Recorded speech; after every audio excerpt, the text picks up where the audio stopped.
Heading है वैद्युत cell. Lesson का नाम है सरल परिपथ, सिंपल सर्किट। और पहला हेडिंग है हम लोगों का वैद्युत सेल। सेल समझते हैं, सेल के बारे में। ऊर्जा बहुत सारा पढ़े होंगे आप लोग, कल ही बताए थे ऊर्जा के बारे में। यांत्रिक ऊर्जा, स्थितिज ऊर्जा, गतिज ऊर्जा, पवन ऊर्जा, जल ऊर्जा, विद्युत ऊर्जा, सौर ऊर्जा, नाभिकीय ऊर्जा, बहुत सारा ऊर्जा पढ़े हैं ना। तो इसी ऊर्जा में एक ऊर्जा होता है विद्युत ऊर्जा, होता है ना जी, जिससे हम लोग का पंखा चल रहा है। ये कौन सा ऊर्जा है? विद्युत ऊर्जा। और एक होता है रासायनिक ऊर्जा, कल इसके बारे में थोड़ा सा डिस्कस किया गया था। रासायनिक ऊर्जा, केमिस्ट्री में यही टॉपिक चल रहा है। विद्युत ऊर्जा और रासायनिक ऊर्जा किसे कहते हैं? रासायनिक अभिक्रियाओं के जो फलस्वरूप ऊर्जा उत्पन्न होता है ना, वही क्या है? रासायनिक ऊर्जा। आइए, हो गया विद्युत ऊर्जा। तो कभी कभी ऐसा होता है कि हम लोग रासायनिक ऊर्जा को बदल लेते हैं किस में? विद्युत ऊर्जा में। अब कभी कभी विद्युत ऊर्जा को बदल देते हैं किस में? अब किसी बैटरी की का उदाहरण लिया जाए, बैटरी। तो बैटरी के अंदर H2SO4 भरा होता है और कई अन्य केमिकल भरे होते हैं ना, तो उसमें सब रासायनिक पदार्थ भरा हुआ है। तो उस बैटरी के अंदर कौन सा ऊर्जा स्टोर है? रासायनिक ऊर्जा। हम तार लगा करके उसको किस में कन्वर्ट कर लेते हैं? विद्युत ऊर्जा में। फिर विद्युत ऊर्जा को हम चाहते तो है तो प्रकाश ऊर्जा में भी कन्वर्ट कर सकते हैं ना। बल्ब लगा देंगे तो क्या हो जाएगा? प्रकाश ऊर्जा में। उसमें मान लीजिए कि कोई साउंड लगा दें, होम थिएटर लगा दें, तो वही ध्वनि ऊर्जा में बदल जाएगा। तो हम ऊर्जा को एक रूप से क्या करते हैं? दूसरे रूप में बदलते हैं। तो उसी में हम रासायनिक ऊर्जा को बदल देते हैं किसमें? विद्युत ऊर्जा में।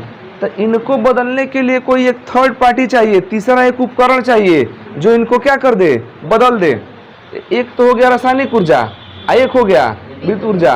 अब एक होता है कि एक ऐसा उपकरण होता है जो रासायनिक ऊर्जा को बदल दे किसमें? विद्युत ऊर्जा में। तो वह उपकरण या वह सेल या वह यंत्र जो रासायनिक ऊर्जा को विद्युत ऊर्जा में बदलता है, उसी को बोलते हैं वैद्युत सेल। जो निपो बैटरी आप देखते हैं, चाहे रिमोट की जो बैटरी देखते हैं, वो क्या है? विद्युत सेल है। वो रासायनिक ऊर्जा किस में कन्वर्ट करता है? विद्युत ऊर्जा में। तो डेफिनेशन क्या देंगे विद्युत सेल का? विद्युत सेल एक ऐसी युक्ति है जो रासायनिक ऊर्जा को विद्युत ऊर्जा में परिवर्तित करता है, चाहे बदलता है।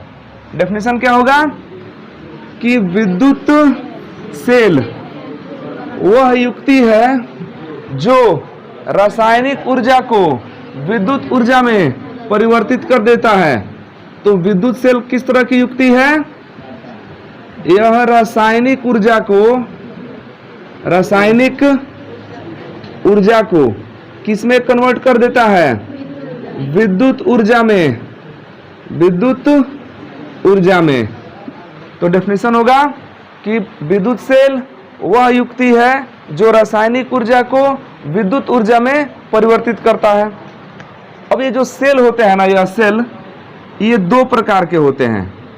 जो वैद्युत सेल होता है वो कितने प्रकार का होता है? मुख्य रूप से दो प्रकार के होते हैं। जो पहला होता है वो है प्राथमिक सेल। प्राथमिक सेल, प्राथमिक सेल। उसके बाद एक होता है द्वितीयक, माने जो मुख्य वर्गीकरण है वो इतना ही होता है। इसके अलावा भी galvanic cell, voltage cell, Leclanche cell, अलग अलग वैरायटी के सेल होते हैं। लेकिन जो मेन जो बंटवारा है ना, वह वैद्युत सेल उस हिसाब से कितने तरह के होते हैं? दो तरह के। एक होता है प्राथमिक सेल, दूसरा होता है द्वितीयक सेल। प्राथमिक सेल का मतलब क्या हुआ कि वह सेल जिसका एक बार यूज कर लेने के बाद हम उसका दोबारा रीयूज नहीं कर सकते हैं, उसको बोलते हैं प्राथमिक सेल। जैसे घड़ी में जो बैटरी पड़ता है, तो देखते हैं घड़ी का बैटरी डाउन हो जाता है, उसको निकाल कर दूसरा डालना पड़ता है ना। या टॉर्च की जो बैटरी होती है, अब नया चार्जिंग वाला मत देख लेना, जो सेल भरते थे 3 मोटा मोटा बैटरी, तो उससे वो 3 बैटरी भरते थे, तो कौन सा सेल है? प्राथमिक सेल है। अच्छा, हम बार बार बैटरी कह दे रहे हैं, अकेले है तो सेल है, और दो या दो से अधिक है तो क्या है? सेलों के समूह को क्या बोलते हैं? बैटरी। सेलों के समूह को बैटरी बोलते हैं। तो जो एक बार यूज करने के बाद दोबारा उसको हम चार्ज करके यूज नहीं कर सकते हैं, उसको बोलते हैं कौन सा सेल है? प्राथमिक सेल है।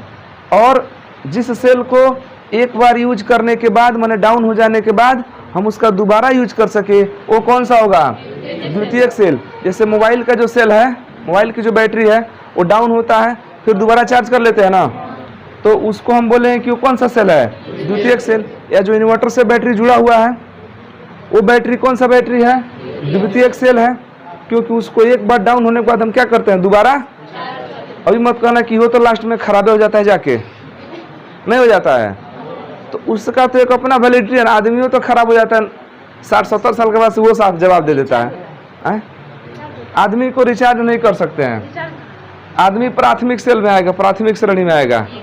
अगर ऐसा होता ना, जितने पैसे वाले लोग हैं सब इंजेक्शन लगवा के वो कभी मरते ही नहीं। अनुत्क्रमणीय का मतलब समझिए, जो प्राथमिक सेल होता है, एक तो पहचान है कि दोबारा उसको चार्ज नहीं कर सकते हैं। एक बार चार्ज किए, यूज हो गया, चार्ज नहीं किए, एक बार कंपनी चार्ज करके दिया, यूज हो गया, दोबारा उसको चार्ज नहीं कर सकते, उसको फेंक देना है, तो प्राथमिक सेल कहलाता है। अब उत्क्रमणीय का मतलब हुआ, अनुत्क्रमणीय का मतलब हुआ, अनुत्क्रमणीय का मतलब हुआ कि एक बार रासायनिक ऊर्जा से विद्युत ऊर्जा बन गया है, तो फिर हम कितना विद्युत ऊर्जा देंगे उसको, वो रासायनिक ऊर्जा में नहीं कन्वर्ट होगा। एक बार रासायनिक से क्या बना लिए, तो हम उस सेल की सहायता से दोबारा विद्युत से रासायनिक ऊर्जा नहीं बना सकते हैं। तो अभिक्रिया एक ही साइड में जा रहा है, विद्युत रासायनिक ऊर्जा से कहाँ जा रहा है? विद्युत ऊर्जा में, जबकि विद्युत से रासायनिक ऊर्जा में नहीं हो पा रहा है। अगर होता तो चार्ज नहीं हो जाता है, तो चार्ज नहीं होता है, इसीलिए इसको बोलते हैं अनुत्क्रमणीय क्रिया होती है। और द्वितीयक सेल में जानते हैं क्या होता है? उत्क्रमणीय क्रिया होती है। मतलब कि एक बार इसमें रासायनिक ऊर्जा पूरा भरपूर है, तो उसमें से क्या बना लीजिए? विद्युत ऊर्जा। मैंने रासायनिक ऊर्जा से कहाँ आ गए? विद्युत ऊर्जा में। फिर क्या कीजिए? उसको चार्ज कर दीजिए, उसको दीजिए विद्युत ऊर्जा, वो बना लेगा क्या? रासायनिक ऊर्जा। तो इसमें दोनों तरफ रिएक्शन होता है, रासायनिक ऊर्जा से विद्युत ऊर्जा में और फिर विद्युत ऊर्जा से रासायनिक ऊर्जा में। तो इसको हम बोलते हैं कि ये कौन सा सेल है? द्वितीयक सेल। और क्रिया इसमें कौन हो रहा है? दोनों साइड में, ए से बी और बी से ए, जबकि इसमें केवल ए से क्या हो रहा है? बी हो रहा है। समझ रहा है यह? चलिए आगे इसमें लिखिए। उत्क्रमणीय होते हैं, प्राथमिक सेल कहलाते हैं। इतना हो गया ना? अनुत्क्रमणीय प्राथमिक सेल कहलाते हैं। अब दूसरा वाला हेडिंग लिख लीजिए, चाहे लिख लीजिए जैसे, जैसे लिखिए लैक्लांसे सेल। लैक्लांसे वैज्ञानिक का नाम है, लैक्लांसे। किसका नाम रहे बताओ ना? और जैसा नु रखेंगे वैसे ना नाम होगा। और तुम लोगों में कोई सूत्र खोज करेगा तो रहेगा जयप्रकाश सेल। सेल बनता कैसे है? सेल में बेसिकली क्या क्या होता है? तो सेल में आप जानते हैं कि दो इलेक्ट्रोड होते हैं। सेल में क्या होता है? दो इलेक्ट्रोड। अब इलेक्ट्रोड होता क्या है देखिए, जैसे मान लीजिए कोई विद्युत अपघट्य हम पदार्थ ले लिए। यहाँ पर विद्युत अपघट्य पदार्थ जानते हैं? वह पदार्थ जिसका जलीय विलयन, मैंने उसको हम विलयन में बनाए, विलयन में कन्वर्ट कर लें, उसको पानी में घोल दें तो उसमें विद्युत धारा अच्छे से बहने लगे। जैसे नमक हो गया, KCl हो गया, H2SO4 हो गया, इसमें धारा बहता है ना। ये सब क्या है? विद्युत अपघट्य पदार्थ। तो वे पदार्थ जो गलित अवस्था में या उसके जलीय विलयन में विद्युत धारा प्रवाहित हो जाता है, उसको बोलते हैं विद्युत अपघट्य पदार्थ। तो ये तो हो गया विद्युत अपघट्य पदार्थ। ठीक। अब जिस धातु का विद्युत अपघट्य पदार्थ है, उसी धातु का एगो क्या कर देंगे? इसमें छड़ लगा देंगे। अब NaCl है तो सोडियम का लगा देंगे, और सबसे बेस्ट होता है कॉपर सल्फेट, तो कॉपर का एक छड़ लगा देंगे। मान लीजिए कि जो अपघट्य पदार्थ है ये CuSO4 का विलयन है। केमिस्ट्री में ही ना पढ़ रहे हैं हम लोग, तो इसको समझिए दोनों में काम करेगा। तो CuSO4 आपका विलयन है यह कॉपर सल्फेट का, और कॉपर सल्फेट के विलयन में हम क्या डाल दिए? कॉपर का एक छड़ डाल दिए। तो हम लोग जानते हैं कि जब किसी वैद्युत अपघट्य विलयन में उसी धातु के छड़ को डाला जाता है तो छड़ पर कौन सा आवेश आता है? धन आवेश आ जाता है, छड़ आवेशित हो जाता है। और जो विलयन है वो होता है ऋण आवेशित। क्या होता है? सो रही है, जगाओ जगाओ जगाओ, ओ पीछे सो रही है। जाग जाओ, पढ़ लो इसको, बड़ी काम करेगा। उसके बाद क्या करते हैं ना, देखिए इस पर प्लस आ गया, इसमें क्या आ गया? माइनस। अब एक तार यहां सटाइए, एक तार विलयन में धारा बहना चालू हो जाएगा। लेकिन अब विलयन में तार सटाएगा कौन? तो उससे बढ़िया होता है कि इसको बंद कर देते हैं, बढ़िया से पैक कर दिया गया, ऐसा भर दिया गया इसमें। एक दूसरा छड़ डाल देते हैं इसमें धातु का। अब ये कॉपर का है ना, इसको जिंक का डाल देंगे, चाहे एल्यूमिनियम का डाल देंगे, किसी का डाल देंगे, जिंक का डाल देंगे, जिंक धातु है ना तो जिंक का डाल देंगे। तो जिंक डाल दिए तो इसमें का जो माइनस वाला आवेश था वो इस पर आ जाएगा। समझ रहे हैं? ये विलयन में का है, लेकिन जिंक के धातु के छड़ से होते हुए क्या आ गया है? ऊपर आ गया है। अब आराम से इसमें तार जोड़िए, अब बल्ब जलाइए, बल्ब जलेगा, जल जाएगा, बल्ब जलेगा।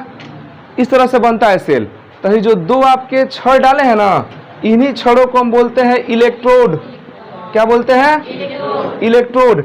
इसमें जो पॉजिटिव होता है इसको बोलते हैं एनोड, जो निगेटिव होता है इसको बोलते हैं कैथोड। तो किसी भी वैद्युत सेल में कितने इलेक्ट्रोड होते हैं? दो। एक होता है एनोड, दूसरा होता है कैथोड। सेल बनता कैसे है? तो जब किसी धातु के छड़ को उसी धातु के जलीय विलयन में, माने उस धातु का लवण होना चाहिए, उस धातु के लवण के जलीय विलयन में डालते हैं तो छड़ कैसा हो जाता है? आवेशित हो जाता है। और जो आवेश इस छड़ पर होगा उसका विपरीत इसमें आ जाएगा। तो छड़ पर आ गया धन आवेश, इसमें कौन आ जाएगा? ऋण आवेश को बाहर हमको यूज करना है ना, तो एक दूसरे किसी धातु का छड़ डाल देंगे, वो इसके थ्रू आ जाएगा यहाँ पर। अब प्लस माइनस हो गया, इससे आप जो भी यूज करना चाहते हैं यूज कर सकते हैं। अब जो प्लस वाला है उसको एनोड बोलते हैं, माइनस वाले को, दोनों को मिला के एक शब्द में क्या बोलते हैं? इलेक्ट्रोड बोलते हैं, कैथोड।